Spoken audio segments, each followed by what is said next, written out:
എന്താണ്? ഈ ഭാര്യ എന്ന് പറഞ്ഞാൽ ഭർത്താക്കന്മാർക്ക് ഫ്രണ്ട് ആയിരിക്കണം, അമ്മയായിരിക്കണം. ഇന്ന് മുതൽ നീ എന്റെ അടുത്ത് ഇങ്ങനെയൊക്കെ പെരുമാറണം, മനസ്സിലായോ?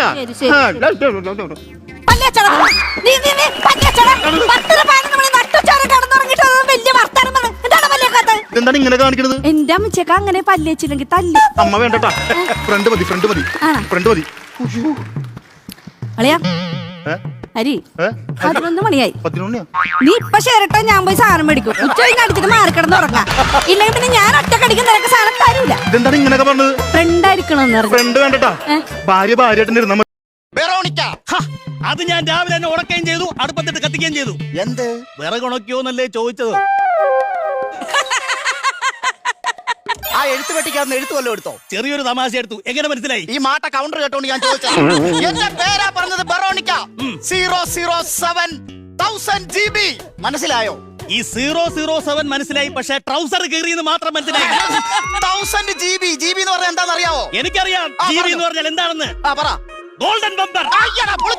അതല്ലെന്ന്. പിന്നെ GB എന്ന് പറഞ്ഞു കഴിഞ്ഞാൽ ഗീതയുടെ ബൈക്ക്. ഗീതയുടെ ബൈക്കോ? അയ്യോ, നിങ്ങൾ ഉദ്ദേശിച്ചത് ഈ മറ്റേ കമ്പ്യൂട്ടറുമായിട്ട് ബന്ധപ്പെട്ട GB ആണോ? അതെ അതെ അതെ, അത് ഗീഗാബൈറ്റ്. ആ പറഞ്ഞ റോബോട്ടാണ് ഞാൻ. ഈ റോബോട്ട് എന്താ ഇങ്ങനെ ഇതിന് മാത്രം മണ്ണത്തരം വിളമ്പുന്നത്? കാർത്തിക് സൂര്യയുടെ മെമ്മറിയാണ് എനിക്ക് എടുത്തു വെച്ചിരിക്കുന്നത്. അപ്പൊ ഇതല്ല, ഇതിനപ്പുറവും നമുക്ക് പ്രതീക്ഷിക്കാം. പരസ്യ ചിത്രത്തിൽ അഭിനയിക്കുന്നുണ്ട്. തോണ്ടേ അവിടാണ് ഞങ്ങളുടെ ഷൂട്ട് നടക്കുന്നത്. എങ്കിൽ പിന്നെ അവിടെ കിടന്ന് അഭിനയിക്കുക. നീ എന്തിന്റെ ഇവിടെ ഈ വേഷത്തിൽ വന്ന് നിൽക്കുന്നത്? യോ, ഞാൻ ഷോട്ട് എടുക്കാൻ നേരത്താണ് എന്നെ ജോത്സ്യം വിളിക്കുന്നത്. എന്നിട്ട് ജോത്സ്യം വിളിച്ചിട്ട് പറയാണ്, നിങ്ങൾ ഇന്ന് ജയിലിൽ നിന്ന് ഇറങ്ങല്ലേ, 1/2 മണിക്കൂർ കഴിയാതെ ഇറങ്ങരുത്, ഇറങ്ങിയാൽ നിങ്ങൾക്ക് കണ്ടകശനിയാണ്, നിങ്ങൾക്ക് അപകടം പറ്റുമെന്ന്. അയ്യോ, ഞാൻ അതിനകത്ത് ഇപ്പൊ ഇങ്ങോട്ട് ഇറങ്ങി പോന്നല്ലോ. ഇപ്പൊ എന്ത് ചെയ്യും? ഒരു കാര്യം ചെയ്താലോ, ഒരു 250 രൂപ കൊടുക്കാം. ഒരു 1/2 മണിക്കൂർ ഇതിനകത്തൊന്ന് കിടക്കാൻ സമ്മതിക്കുമെന്ന് ചോദിച്ചേ. പിന്നെ ഇത് സെൻട്രൽ ജയിലാണ്, അല്ലാതെ ജനതാ ലോഡ്ജ് അല്ല. റൂം എടുത്ത് കിടക്കാൻ വേണ്ടിട്ട് 1/2 മണിക്കൂർ. ഹാട്ടടി മിന്നുവേ, എന്തോ അല്ല, ഈ 250 രൂപ എടുത്തു കഴിഞ്ഞാൽ 1/2 മണിക്കൂർ റൂം കിട്ടുമോ? നിന്റെ അടുത്ത് ആര് പറഞ്ഞു? അതാണ് ഇവിടുത്തെ വിഷയം. ദൈവമേ, എടാ സ്കൂളിൽ പഠിച്ചപ്പോ നമ്മൾ എന്തൊരു പ്രേമമായിരുന്നടാ. നിനക്കതൊക്കെ ഓർമ്മയുണ്ടാ? ഓർമ്മയുണ്ടാന്ന് മറക്കാൻ പറ്റുമോ? ഇനി ഞാനൊരു സത്യം പറയട്ടെ, ഇപ്പോഴും എന്റെ മനസ്സിൽ നീ മാത്രമേ ഉള്ളൂ. നീ എന്താ തിരിഞ്ഞു നോക്കുന്നത്? അല്ല, പറയുന്ന അടിവനുണ്ടാന്ന് നോക്കിയതാണ്. എന്റെ ദൈവമേ, അന്ന് എത്ര നാള് നീ എന്റെ പുറകെ നടന്നിട്ടാ ഞാൻ നിന്നെ ഇഷ്ടമാന്ന് പറഞ്ഞത് അല്ലേ? ഇഷ്ടമാന്ന് പറഞ്ഞു കഴിഞ്ഞപ്പോ തൊട്ട് പിന്നെ എന്തൊരു രസമായിരുന്നല്ലേ. നേരം വെളുക്കാൻ കാത്ത് സ്കൂളിലേക്ക് ഓടി വരാനായിട്ട്. അതെ അതെ, മണിയുടെ ശബ്ദം കേട്ടാ ഞാൻ ഓടി വരുമായിരുന്നു. അപ്പൊ നിനക്ക് മണിയനുമായിട്ട് ബന്ധമുണ്ടായിരുന്നല്ലേ? ഏത് മണിയൻ? അന്നേ സംശയം ഉണ്ടായിരുന്നു. ഏത് മണിയെന്ന്? മണിയൻ കേസ്. അവന്റെ ശബ്ദം കേൾക്കുമ്പോ നീ ഓടി വരുമെന്ന് പറഞ്ഞു. പോടാ അവിടുന്ന്. മണിയനും ഒന്നും അല്ല, മണി ബെല്ലടിക്കുമ്പോഴത്തേക്ക് ഞാൻ ഓടി വരുമായിരുന്നു നിന്നെ കാണാനായിട്ട്. നിനക്കേ ലവ് ലെറ്റർ തരാൻ വേണ്ടി ഞാനൊരു വരവ് വന്നിട്ടാ ടീച്ചറിന്റെ.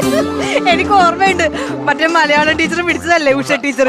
എന്റെ പൊന്നെ, എന്നിട്ട് ആ ടീച്ചർ നിന്നെ എന്തോരം തല്ലിയല്ലേ. എന്റെ പാട് ഇപ്പോഴും എന്റെ കാലുമേലുണ്ട്, പോയിട്ടില്ല. ശരിക്കും പറഞ്ഞ ആ ടീച്ചർ നിന്നോട് ഇത്തിരി കുശുമ്പായിരുന്നു. എനിക്ക് കുശുമ്പോട്ടൊന്നുമില്ല. ടീച്ചർ ആ ലവ് ലെറ്റർ വായിച്ചു നോക്കി, എന്നിട്ട് പറഞ്ഞു, ഞാൻ എന്തിനാടാ നിന്നെയൊക്കെ മലയാളം പഠിപ്പിക്കുന്നത്. അക്ഷര തെറ്റായിരുന്നു. കോർപ്പറേഷൻ ഇലക്ഷൻ വരാൻ പോവുകയാണ്. അതിന് 10 വോട്ട് പിടിക്കാൻ വേണ്ടിയിട്ട് ഓരോ മാർഗങ്ങൾ പറഞ്ഞു കൊടുക്കുമ്പോൾ ഫണ്ടില്ല. നമ്മുടെ കുടുംബത്തിൽ നിന്ന് എടുത്ത് കൊണ്ടുവരുമ്പോഴാണ് പറയുന്നത് ഫണ്ട്.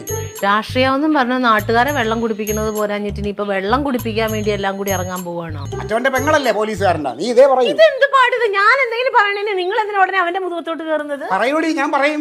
പിന്നെ എങ്ങനെ പറയാതിരിക്കും? 2 ദിവസം മുമ്പ് നമ്മുടെ അമ്പല കമ്മിറ്റി പ്രസിഡന്റ് രഘു എന്നെ കണ്ട് അവൻ ചോദിച്ചു ഇവിടെ ക്ലീറ്റ് വിചാരിച്ചാൽ നിന്റെ സസ്പെൻഷൻ മാറ്റി തരാൻ പറ്റൂലെന്ന്. അപ്പോൾ ഇവൻ എടുത്തതിലേ പറഞ്ഞെന്ന്, അയ്യോ അവനതിനുള്ള ഹോൾഡൊന്നും ഇല്ലെന്ന്. ഉള്ള കാര്യമല്ലേ പറഞ്ഞത്? അല്ല, ഇത്ര നാളായിട്ട് എന്തെങ്കിലും ചെയ്യാൻ ഞങ്ങളെ കൊണ്ട് പറ്റുമോ? അത് ചെയ്യണം. ഞാൻ വരാം, വന്നിട്ട് ഓക്കെ. ആരോട് ഫോണിൽ തള്ളി മറിക്കണം? ഇതൊരു സസ്പെൻഷന്റെ കാര്യമാണ്. ഞാൻ ഇടയ്ക്ക് വിളിച്ചപ്പോൾ ശരിയാക്കി കൊടുക്കാന്ന് പറഞ്ഞേ. എവിടെങ്ങാണ്ടൊക്കെ പോയിട്ട് കറങ്ങി തിരിച്ച് എൻ്റെ അടുത്ത് തന്നെ വന്നു. അവസാനം ഞാനത് ശരിയാക്കി. പെങ്ങന്മാരുടെ കാര്യം പറഞ്ഞ ഈ കൊല്ലം തുളസിയുടെ. അയ്യോ ഏട്ടത്തി പാപ്പിങ്ങെത്തി. ഈ കൊല്ലം തുളസി എന്ന് പറഞ്ഞു? അതല്ല, ഈ കൊല്ലം എന്റെ അനിയത്തി തുളസിയുടെ കല്യാണം നടത്തണം. ആരാണ് വരൻ? കൃഷ്ണൻ. കൊള്ളാം, കൃഷ്ണ തുളസി, നല്ല ചേർച്ച. പിന്നെ ഇവർക്ക് ജനിക്കാൻ പോകുന്ന കൊച്ചിനും കൂടി ഒരു പേര് കണ്ടെത്തി വെക്കണം. പേരുണ്ടല്ലോ. എന്താ? കൃഷ്ണ തുളസി കപ്സിറപ്പ്. നല്ല പേരാ. സ്കൂളിൽ വിടുമ്പോ അടിച്ച് കേൾക്കോളൂ.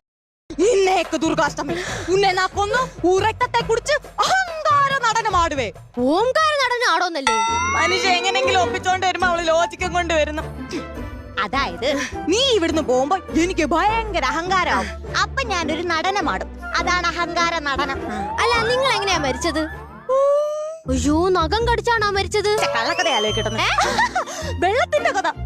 സന്ധ്യക്ക് വരാന്തി ഇരുന്ന് വെള്ളം കുടിച്ചോണ്ടിരുന്നപ്പം വെള്ളം ഒന്ന് മണ്ടേ കയറി അമ്മായിയമ്മ ഒന്ന് തട്ടി സ്പോട്ടിൽ തീർന്നു. ഈ കൈ കൊണ്ട് തട്ടി എങ്ങനെ മരിക്കും? കൈ കൊണ്ടോ? ആ പരട്ട് കിളവി നിലവിളക്കിനിട്ട ഉച്ചക്ക് കീച്ച് അപ്പൊ ആരായാലും മരിക്കൂലേ? അയ്യോ കഷ്ടം തന്നെ. എന്റെ രാജേട്ടനോട് മാത്രം എന്തിനാ ഇത്രയും ക്രൂരത? രാജനോട് മാത്രമോ? അപ്പൊ വർഷങ്ങളായി എന്റെ കൂടെ വളയം പിടിക്കുന്ന ഡ്രൈവർ സുകുമാരനോ? അയ്യോ പറമ്പിലെ സുകുമാരേട്ടൻ. അവനെ ഞാൻ ഇതിനു മുമ്പ് വർഷങ്ങൾക്ക് മുമ്പ് ബോംബെയിലേക്ക് ഒരു ലോഡുമായി പറഞ്ഞയച്ചു.